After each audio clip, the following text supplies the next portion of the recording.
Hey everybody, आज हम discuss करेंगे इंडियन पिनल कोड 1860 के सेक्शन 405 को, जो बात करता है क्रिमिनल ब्रीच ऑफ ट्रस्ट की।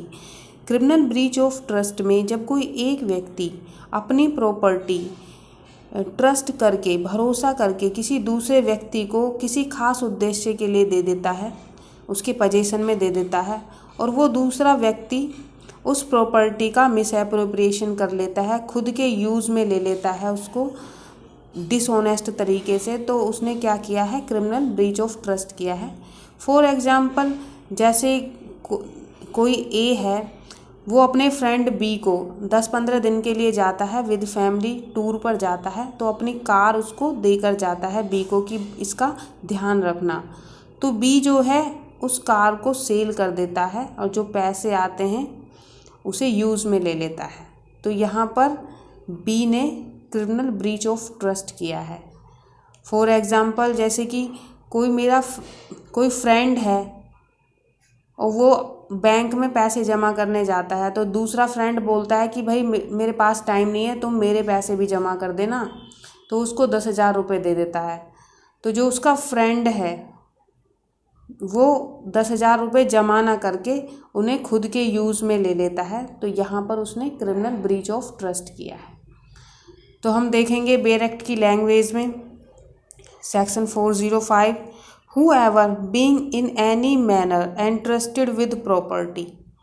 जो कोई, यहाँ पर एंट्रस्टेड वर्ड बहुत ही मायने रखता है। एंट्रस्टेड का मतलब है कि किसी को प्रॉपर्टी देना फॉर सम पर्पस, एक खास पर्पस के लिए हम किसी को प्रॉपर्टी एंट्रस्टेड कर रहे हैं, उसको सौंप रहे हैं। और यहाँ पर जो सौंप रहे हैं ना, उसका हम ओनरशिप नहीं दे रहे उसको सिर्फ पोजीशन में हम अपनी प्रॉपर्टी दे रहे हैं।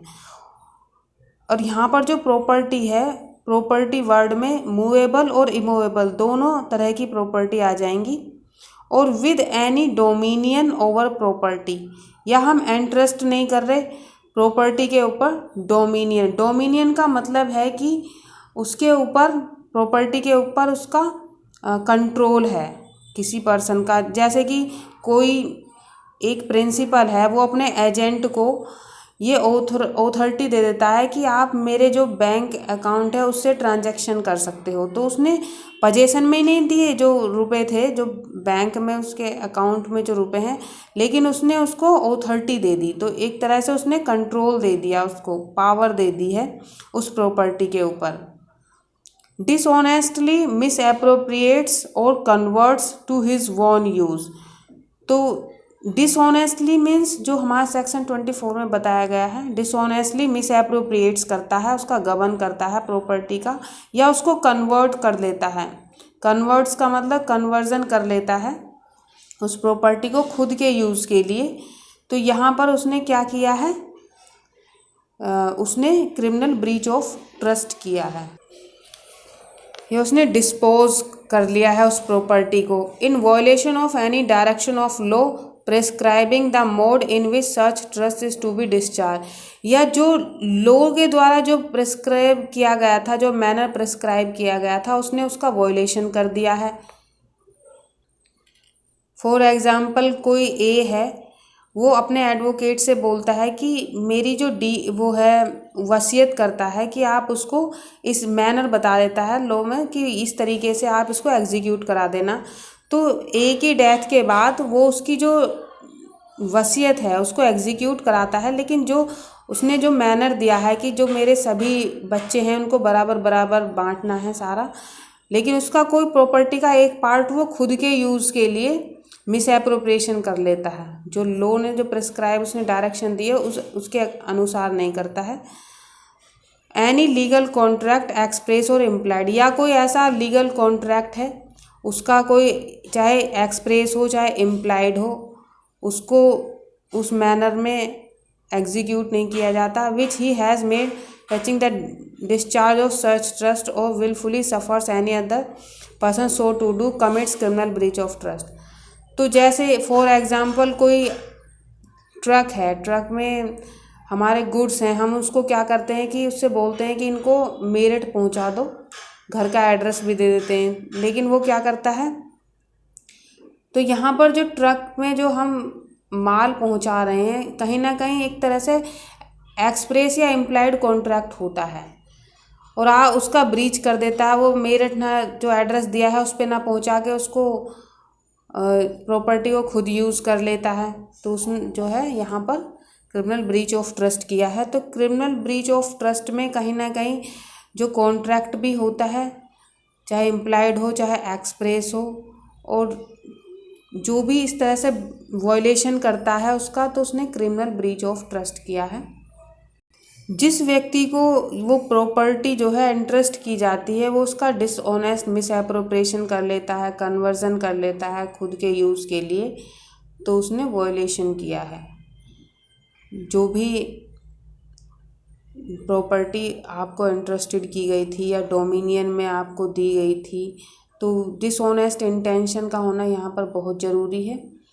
अगर वो एक्सीडेंटली हो जाता है तो उसको हम ब्रीच ऑफ ट्रस्ट नहीं मानेंगे। जैसे हमने बोला एक ट्रक वाले से कि माल उसमें जो कैरियर है उसको कि ये माल पहुंचा देना मेरठ, लेकिन वो रास्ता भूल गया, वो आगे निकल गया सहारनपुर, तो उसने ब्रीच ऑफ ट्रस्ट नहीं किया है। उसने मतलब डिसऑनेस्ट इंटेंशन नहीं थी उसकी। और यहाँ पर मिस एप्रोप्रिएशन बहुत ज़रूरी है, जब तक वो अपने यूज़ में ना ले ले उस प्रॉपर्टी का, या जो लॉ द्वारा जो प्रिस्क्राइब जो मैनर है उसका वॉयलेशन करता है, जो लॉ में बताया गया है कि कैसे उस ट्रस्ट को डिस्चार्ज हो सकता है, उस मैनर में ना करके कॉन्ट्रैक्ट किया गया है कि इस तरीके से इसको फुलफ़िल करना है, उसको जानबूझकर वो इंटेंशनली डिसऑनेस्टली ब्रीच करता है, तो वो ब्रीच ऑफ ट्रस्ट करता है।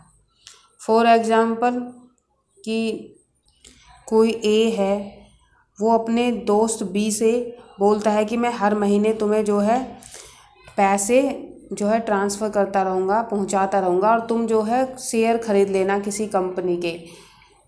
तो वो जो ए है, जो बी है, उस कंपनी के शेयर ना खरीद के उस पैसे को अपने यूज़ में ले लेता है, तो उसने क्या किया है, क्रिमिनल ब्रीच ऑफ ट्रस्ट किया है। इसमें जो है एक्सप्लेनेशन भी दिए गए हैं। एक्सप्लेनेशन 1 क्या कहता है, a person being an employer of an establishment whether exempted under section employees. तो इसमें कोई भी पर्सन जो एम्प्लॉयर है, जो इस्टेब्लिशमेंट होती है, कोई फैक्ट्री है, कोई कंपनी है, कोई कॉरपोरेशन है,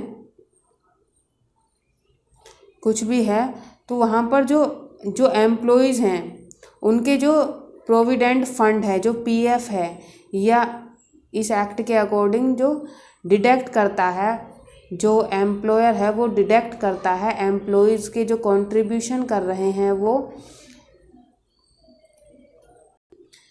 पीएफ में या फैमिली प्रोविडेंट फंड में। तो जो एम्प्लॉयर है उसका जो प्रॉपर्टी है उसका मिस एप्रोप्रिएशन कर लेता है डिसऑनेस्टली, उसका यूज़ कर लेता है। जो एम्प्लॉय जो कंट्रीब्यूट किया है, जो उन्होंने डिडक्ट कराया है अपनी सैलरी में से, तो उसका खुद के यूज़ के लिए यूज़ कर लेता है उस प्रॉपर्टी का, उस पैसे का। तो उसने क्या किया है, यहाँ पर क्रिमिनल ब्रीच ऑफ ट्रस्ट किया है। अब जो है हम एक्सप्लेनेशन 2 में देखेंगे, इसमें भी यही है कि जब कोई उसी तरह जैसे एक्सप्लेनेशन 1 में है, जब कोई एम्प्लॉयर है वो जो स्टेट इंश्योरेंस फंड के अंदर पैसा कंट्रीब्यूट कर रहे हैं, और वो जो एम्प्लॉय हैं उनका जो कंट्रीब्यूशन के थ्रू जो पैसा मिलता है उसको इंश्योरेंस फंड में जमा ना करके वो उसको अपने यूज़ में ले लेता है डिसऑनेस्ट इंटेंशन से, तो वो भी ब्रीच ऑफ ट्रस्ट करता है। अब हम यहाँ पर देखेंगे जो इलस्ट्रेशन दिए हुए हैं। A being executor to the will of the deceased person, A जो है डिसीज्ड पर्सन का एग्जीक्यूटर है विल का, और डिसऑनेस्टली डिसोबे करता है law which directs him to divide the effect according to the will. जो भी विल में जो भी लॉ जो भी डायरेक्शन दी गई हैं उनका डिसोबे करते हुए appropriates them to his own use, जो प्रॉपर्टी है विल की उसको अपने यूज़ के लिए अप्रोप्रिएट कर लेता है, तो ए ने क्रिमिनल ब्रीच ऑफ ट्रस्ट किया है। और यहाँ पर कई इलस्ट्रेशन हैं, आप देख सकते हैं। फॉर एग्ज़ाम्पल हम कोई सुनार है, उसके पास रिंग लेकर जाते हैं कि इसका डिज़ाइन चेंज कराना है, और वो अंगूठी अपने पास रख लेता है, हम उसे पैसे भी दे देते हैं और मांगने पर भी जो रिंग है वो उसको वापस नहीं करता है, तो वो भी क्रिमिनल ब्रीच ऑफ ट्रस्ट किया है उसने। और यहाँ पर एक केस है R.K. Dalmia versus Delhi administration 1962 का। इसमें एक पार्टनरशिप फर्म होती है और उसमें जो है जो पार्टनर हैं वो एक पार्टनर दूसरे पार्टनर को अथॉरिटी देता है कि आप जाकर पार्टनरशिप के लिए जो पैसा बकाया पड़ा है लोगों के पास उसकी वसूली करिए। तो जो पार्टनर ए है वो उसकी वसूली करता है, उस पैसे को लाकर अपने यूज़ में ले लेता है। तो यहाँ पर उसने क्रिमिनल ब्रीच ऑफ ट्रस्ट किया है। अब जो हमने इससे पहला सेक्शन है 403, उसमें हमने पढ़ा था मिस एप्रोप्रिएशन ऑफ प्रॉपर्टी के बारे में, और ये जो 405 है इसमें भी क्रिमिनल ब्रीच ऑफ ट्रस्ट में, दोनों में ही कहीं ना प्रॉपर्टी का मिस एप्रोप्रिएशन होता है और वो जो है प्रॉपर्टी खुद के यूज़ में ले ली जाती है। तो इन दोनों में क्या डिफरेंस है हम देखेंगे कि जो क्रिमिनल ब्रीच ऑफ ट्रस्ट है इसमें प्रॉपर्टी किसी के पास जो जा रही है, उसके पोजीशन में जो जा रही है वो भरोसा करके कोई बंदा खुद देता है, एंट्रस्ट करता है उस प्रॉपर्टी को, कहीं ना कहीं फिड्यूसरी उसका रिलेशन होते हैं उस पर भरोसा करते हुए। लेकिन जो मिस एप्रोप्रिएशन ऑफ प्रॉपर्टी है उसमें किसी भी सोर्स से जा सकती है प्रॉपर्टी, उसमें हम ये नहीं कह सकते कि खुद दी है, वो बंदा जो ऑफेंडर है उसके पोजीशन में प्रॉपर्टी किसी भी तरीके से पहुंच जाती है। वो मिस्टेक के थ्रू जा सकती है, एक्सीडेंटली जा सकती है, उसको कहीं पड़ी मिल सकती है। तो इसमें कोई सोर्स नहीं दिए हुए हैं किस तरीके से उसके। लेकिन यहाँ पर जो है क्रिमिनल ब्रीच ऑफ ट्रस्ट में यहाँ पर कॉन्ट्रैक्ट भी कहीं ना कहीं पार्टीज़ के बीच में होता है, चाहे वो एक्सप्रेस हो चाहे इम्प्लाइड हो। जैसे कि हम कोई ट्रक में माल लोड करा के बोलते हैं कि भाई उसको उस एड्रेस पर पहुंचा दो, तो कहीं ना कहीं इसमें इम्प्लाइड हमारा कॉन्ट्रैक्ट होता है क्रिमिनल ब्रीच ऑफ ट्रस्ट में। और क्रिमिनल ब्रीच ऑफ ट्रस्ट में जो कॉन्ट्रैक्ट के जरिए जो प्रॉपर्टी एंट्रस्टेड की जा सकती है, लेकिन जो मिस एप्रोप्रिएशन ऑफ प्रॉपर्टी है उसमें कहीं भी कॉन्ट्रैक्ट नहीं होता, जो ऑफेंडर होता है उसके साथ कोई कॉन्ट्रैक्ट नहीं होता। अब हम इसमें आगे सेक्शन देखेंगे, सेक्शन 406 क्या कहता है, punishment for criminal breach of trust. Whoever commits breach of trust shall be punished with imprisonment either description for a term which may extend to 3 years और विद फाइन और विद वॉर। इसमें जो punishment है वो 3 ईयर का है या फिर फाइन हो सकता है या दोनों हो सकते हैं अगर जो भी क्रिमिनल ब्रीच ऑफ ट्रस्ट करेगा। अब बात करते हैं 407 की। 407 से लेके 409 तक इसमें एग्रेवेटेड फॉर्म है क्रिमिनल ब्रीच ऑफ ट्रस्ट की। Criminal breach of trust by carrier, जो माल वाहक होता है, कैरियर जो माल ले जाता है उसे हम कैरियर बोलते हैं। अगर वो क्रिमिनल ब्रीच करता है तो उसका whoever being entrusted with property as a carrier, जो कोई एंट्रस्टेड करता है मतलब प्रॉपर्टी का पोजीशन देता है एक कैरियर को, वार फिंगर को और वेयर हाउस कीपर को। इसमें 3 टर्म दिए हैं कैरियर को। वार फिंगर होता है जो बंदरगाह होते हैं समुद्र के, उनका जो पर्सन उनकी जो वहाँ पर जो माल उतारा जाता है, लोड किया जाता है, उसकी रखवाली के लिए, उसकी टेक केयर के लिए जो बंदा होता है उसे वार फिंगर बोलते हैं। और वेयर हाउस कीपर जो हमारे गोदाम होते हैं उनका जो देख रेख करता है। Commits criminal breach of trust, अगर ये तीनों बंदे क्रिमिनल ब्रीच ऑफ ट्रस्ट करते हैं किसी भी प्रॉपर्टी का तो शैल be punished with imprisonment of either description for a term which may extend to 7 years. तो उनको 7 ईयर्स तक की पनिशमेंट हो सकती है। Shall also be liable to fine, और साथ ही साथ उन्हें फाइन भी के लिए भी लाइबल हो सकते हैं। हम देखते हैं 408 क्या कहता है, criminal breach of trust bye clerk और सर्वेंट।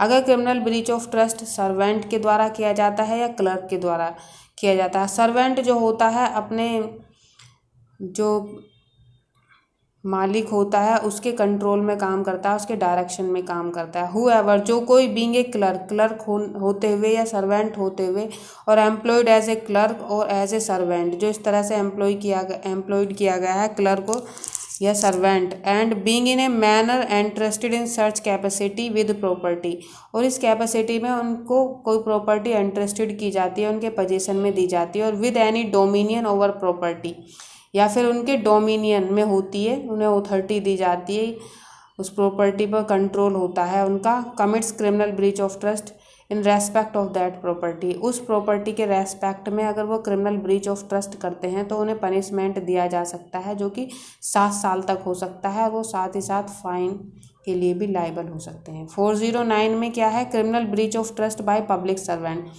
पब्लिक सर्वेंट टर्म जो है बहुत वाइड है, इसमें जो हमारे स्टेट गवर्नमेंट है या फिर सेंट्रल गवर्नमेंट के द्वारा जो जिन्हें सैलरी मिलती है वो सब आ जाते हैं, और बाय बैंकर, या जो बैंकर हैं जो बैंक में हैं, या जो मर्चेंट हैं जो व्यापारी हैं, किसी पार्टिकुलर गुड्स में जो डील करते हैं, सेल करते हैं, बाय करते हैं, और एजेंट या कोई प्रिंसिपल ने कोई एजेंट अपना बनाया हुआ है। Whoever being in any manner interested with property, जो कोई किसी भी तरीके से उन्हें प्रॉपर्टी इंटरेस्टेड की जाती है विद एनी डोमिनियन, या फिर डोमिनियन किया जाता है, प्रॉपर्टी उनके डोमिनियन में होती है, in his capacity of a public servant, एक पब्लिक सर्वेंट होने के नाते, और in the way of his business as a banker, या जो बैंकर है, तो बैंकर है, मर्चेंट है।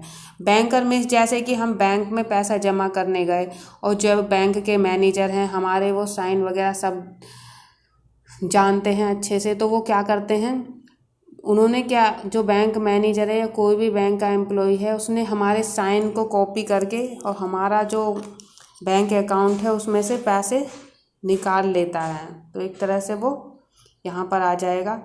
या फिर कोई पब्लिक सर्वेंट है, जैसे कोई पुलिस ऑफिसर है, वो इन्वेस्टिगेशन के दौरान किसी के घर में तलाशी लेता है और उसे कोई ज्वेलरी वगैरह कुछ मिल जाता है और वो उसको फिर अपने पास रख लेता है, मिस एप्रोप्रिएशन कर लेता है उस प्रॉपर्टी का, तो यहाँ पर उसने क्रिमिनल ब्रीच ऑफ ट्रस्ट किया है।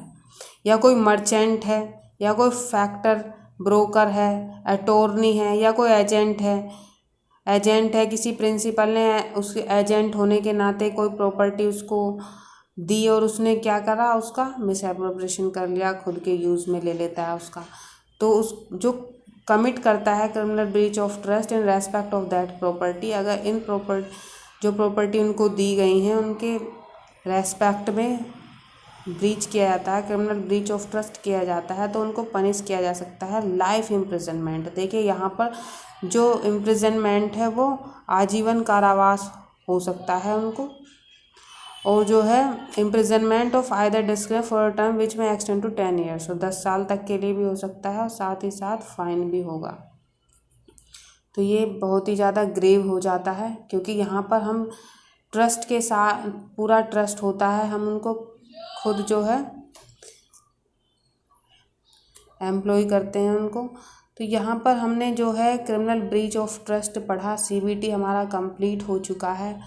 तो गाइस, आपको कैसा लगा ये वीडियो, लाइक करें, शेयर करें। Thanks for watching this video.